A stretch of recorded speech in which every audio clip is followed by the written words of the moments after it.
Awal mula kejadian penerimaan wahyu oleh Rasulullah sallallahu alaihi wasallam dari malaikat Jibril. Bismillahirrahmanirrahim. An Aisyata ummul mukminin radhiyallahu anha anna qalat, dari Aisyah ummul mukminin radhiyallahu anha bahwasanya beliau mengatakan, awalu ma budi'a bihi Rasulullah sallallahu alaihi wasallam minal wahyi, perkara yang pertama kejadian oleh Rasulullah SAW daripada penerimaan wahyu adalah ru'ya salihatu fin naumi, melihat yang Rasulullah akan perkara yang bagus dalam mimpinya Rasulullah. Fakana la yara ru'yan illa ja'at misla falakis subhi, maka tidak melihat yang Rasulullah, maka ada yang Rasulullah itu tidak melihat Rasulullah akan mimpi kecuali mendatangi dalam mimpinya Rasulullah akan misil cahaya subuh. Kemudian setelah kejadian tersebut, hubiba ilaihil khalaq, Rasulullah SAW setelah kejadian tersebut senang beliau untuk bersunyi-sunyi. Wa kana yakhlu bigharin Hira, dan ada yang Rasulullah itu bersunyi-sunyi di gua Hira. Fayatahannasu fihi, maka Rasulullah SAW beribadah padanya gua Hira. Wa huwa ta'abbudul layali zawatil adad, yang Rasulullah itu beribadah beberapa malam zawatil adadi yang mempunyai bilangan, maksudnya banyak-banyak malam, beberapa malam. Qabla ayyan dia, sebelum bahwa kembali ya Rasulullah kepada keluarganya, wa yatadawwadu lidzalik, dan mempersiap bekal yang Rasulullah untuk demikian bersunyi-sunyi. Tsumma yarji'u, kemudian kembali ya Rasulullah kepada pangkuan Khadijah, wa yatadawwadu limisliha, maka mempersiap ya Rasulullah akan bekal bagi misalnya bekal, hatta ja'ul haqu, sehingga mendatangi akannya oleh kebenaran, wahwa sebenarnya Rasulullah pada ketika itu sedang berada di gua Hira.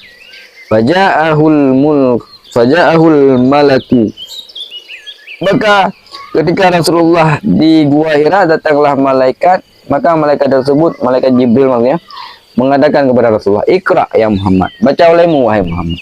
Faqala ma ana biqari'in, maka Rasulullah menjawab pada ketika itu, tidak adalah aku itu dengan ahli membaca. Faqala fa'akhadni, maka malaikat tersebut, malaikat Jibril maksudnya, mengambil akan aku, memegang akan aku, kata Rasulullah. Fawatani, maka memeluk ianya malaikat akan aku, hatta balagha minni jahda, sehingga aku bersungguh-sungguh untuk membaca. Tsumma arsalani, kemudian malaikat Jibril melepaskan aku. Faqala, maka kemudian malaikat Jibril melanjutkan, Iqra ya Muhammad. Fakultu, aku mengatakan, kata Rasulullah, ma ana biqari'in, tidak adalah aku itu dengan ahli membaca. Fa'akhadhani, maka malaikat Jibril mengambil akan aku, faghattani saniyata, memeluk ianya malaikat Jibril akan aku akan kali yang kedua, hatta balagha minni jahda, sehingga sampailah aku daripada kesungguh-sungguhan. Tsumma arsalani, kemudian malaikat Jibril melepas akan aku, kata Rasulullah. Faqala Iqra, maka kemudian malaikat Jibril melanjutkan lagi, Iqra ya Muhammad. Fakultu, maka aku jawab, kata Rasulullah, ma ana biqari'in, tidak adalah aku itu seorang ahli membaca. Fa'akhadhani, maka malaikat Jibril memegang Rasulullah. Faghattani, maka memeluk Rasulullah kali yang kedua, kali yang ketiga. Tsumma arsalani, kemudian melepas yang malaikat Jibril akan daku. Faqala Iqra, maka berkata yang malaikat, Iqra ya Muhammad, baca olehmu, Iqra bismi rabbika ladzi khalaq, baca olehmu dengan nama Tuhan engkau yang menciptakan. Khalaqal insana min alaq, yang menciptakan manusia daripada segumpal darah. Iqra wa rabbukal akram, baca olehmu dan demi Tuhan engkau yang maha pemurah.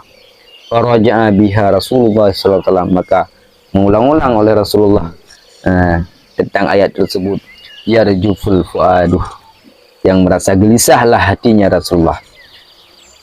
Sebuah hikmah yang termaktub di dalam kitab I'anatul Talibin dari cerita tatkala Rasulullah mengajari oleh malaikat Jibril tentang wahyu, tentang Iqra. 3 kali malaikat Jibril memeluk dan memegang Rasulullah, itu menjadi sebuah gambaran bagi seorang yang mendidik anaknya yang tidak patuh untuk memukul 3 kali. Kemudian setelah kejadian tersebut, fadakhala ala Khadijah binti Khuwailid. Rasulullah SAW kembali kepada perempuan Khadijah binti Khuwailid. Faqala, maka ketika sampai di rumah, beliau mengatakan, "Zamiluni, selimutilah daku, zamiluni, selimutilah daku." Fadammaluhu. Maka para sahabat menyelimuti Rasulullah hatta dhahaban hura'a, sehingga hilanglah daripadanya Rasulullah oleh rasa ketakutan. Faqala li Khadijati wa akhbaraha khaira. Maka Rasulullah ketika di hadapan Khadijah menceritakan tentang perihal kebaikan tersebut. Kemudian Rasulullah mengeluarkan satu pernyataan, laqad khasyitu ala nafsi. Aku merasa khawatir terhadap diriku, kata Rasulullah. Faqalat lahu Khadijah. Ini Sayyidah Khadijah mencoba menenangkan. Kalla, tenanglah. Wallahi, demi Allah. Ma yukhadikallahu abada. Tidak mencelakai akan engkau oleh Allah selama-lama. Innaka latasilur rahim. Engkau adalah orang yang menyambung silaturahmi. Wa tahmilul kalla. Engkau adalah orang yang suka menanggung beban. Wa taksibul ma'dum. Engkau adalah orang yang mengusaha sesuatu yang tiada. Wa taqril dhaifa. Engkau adalah orang yang melayani tamu, memuliakan tamu. Wa tu'inun ala nawaibil haqi. Engkau adalah penolong dari setiap cobaan daripada kebenaran. Famtalaka, maka setelah kejadian tersebut berangkatlah Sayyidah Khadijah hatta at-tarbihi Warakah bin Naufal, sehingga Sayyidah Khadijah mendatangi dengan Rasulullah akan Warakah bin Naufal bin Asad bin Abdil Udda, anak pamannya Sayyidah Khadijah. Wa kana amra'an tanassara fil jahiliyati. Warakah adalah seorang Nasrani pada masa jahiliyah. Wa kana yaktubul kitab al-Ibrani. Beliau adalah seorang penulis kitab dari bahasa Ibrani. Fa yaktubu minal Injili bil Ibraniyah. Maka beliau juga penulis daripada kitab Injil dengan bahasa Ibraniyah. Masya Allah, suatu yang kehendaki oleh Allah ayaktub. Wa kana Warakah adalah syaikhan kabiran kan ami, seorang yang sangat tua, kat ami, lagi buta. Faqalat lahu Khadijah. Maka ketika di hadapan Warakah, Sayyidah Khadijah mengungkapkan keluhannya. Ya ibna ammi isma, wahai anak pamanku, dengar olehmu min ibni akhika, daripada anak saudara engkau. Faqala lahu Warakah. Maka menjawab daripada Sayyidah Khadijah, ceritakan. Maka mendengar daripada cerita Khadijah, maka ketika Warakah mendengar daripada pernyataan Sayyidah Khadijah, beliau menjawab, ya ibna akhi madza tara, wahai anak saudaraku, apa yang kau alami, kata beliau. Fa akhbarahu, maka Rasulullah melanjutkan ceritanya, khabara mara'a, suatu yang terjadi pada dirinya tentang mimpinya. Faqala lahu Warakah. Maka ketika mengamati tentang cerita Rasulullah SAW oleh Warakah, Warakah menjawab, hadza namus. Apa yang kau ceritakan tadi adalah namus. Maksudnya malaikat Jibril.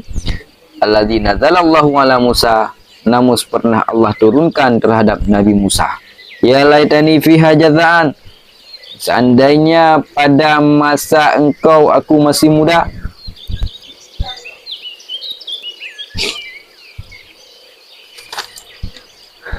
Laitani aku nuhayyan, seandainya pada masa engkau adalah aku itu masih hidup.